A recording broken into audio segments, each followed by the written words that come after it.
everyone is wondering why we're here, what we're doing, I know if you follow me on social media, if you have visited the website, CandiceEwing.com, you know that I speak a lot about mental illness, mental health. Because myself, I have depression and I have OCD. I have had depression most of my adult life. And when I first discovered, if you will, signs of depression, I didn't really know what it was. I was about 18 years old, and that was like 1,000 years ago. So people weren't really talking about, you know, mental illness. I mean, they just weren't, at least people that I knew. And I just remember feeling sad and not really being able to express why.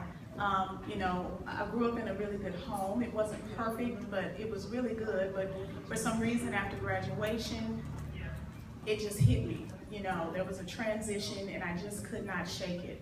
And I was recently talking with my mother, you know, and she's here, by the way, my beautiful mother. Give her a little hand. Because she's always supporting me and always supporting my brother, so I always like to acknowledge her. But I was just recently talking with her, and, you know, she even had to say that, you know, I didn't know.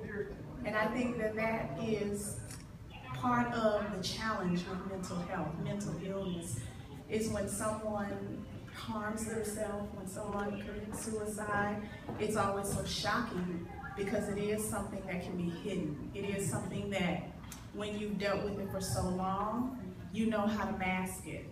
And so I am very passionate. I'm very passionate about quite a few things, but this is one of the things I'm very passionate about because I know several people in my personal life who I believe are living with it but aren't really doing anything about it. And I just feel like if I can tell my story, if I can share my story, if I can help someone, especially minority women, because statistics show we don't go to get therapy, counseling, we're not going to join support groups, we're not going to, you know, we're just not likely to do it. And so, you know, I want to be one of the many faces of mental illness. And so, without further ado, I have a book that I have written. Woo!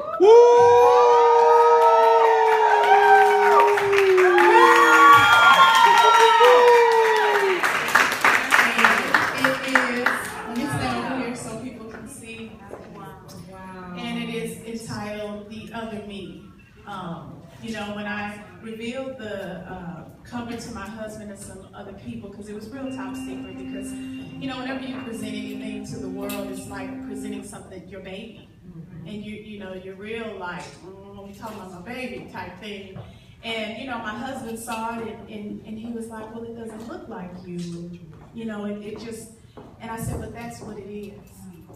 The other me doesn't look like the me that's right.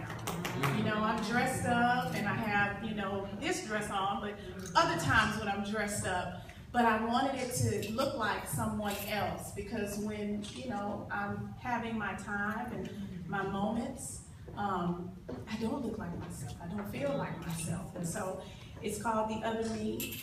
It's recognition, recognizing that there's something wrong. Acceptance, what that looks like, how you work through it, and then the deliverance. Then you're able to share and you're able to help others. And so this is my baby. You know, it's we're taking pre-sale orders now. It says winter, but it's more summertime, summer 2015. It'll be available. And I'd like to read an excerpt from the book tonight, just to kind of give you an idea. It's very raw, it's very open, because I wanted to really get behind the mask of mental illness. If you are familiar with the natural hair community, T.T. Branch, one of the sister of Miss Jessie, you know, earlier this year, I believe around the holidays, she had taken her life. And I was just reading again in the recent Essence magazine, and they were talking, her sister, they have a book out now, and her sister was referring to it. And, you know, oftentimes when people are living with this, everyone is shocked when that happens. And so with that said, I'm going to grab my phone because I have a little bit of the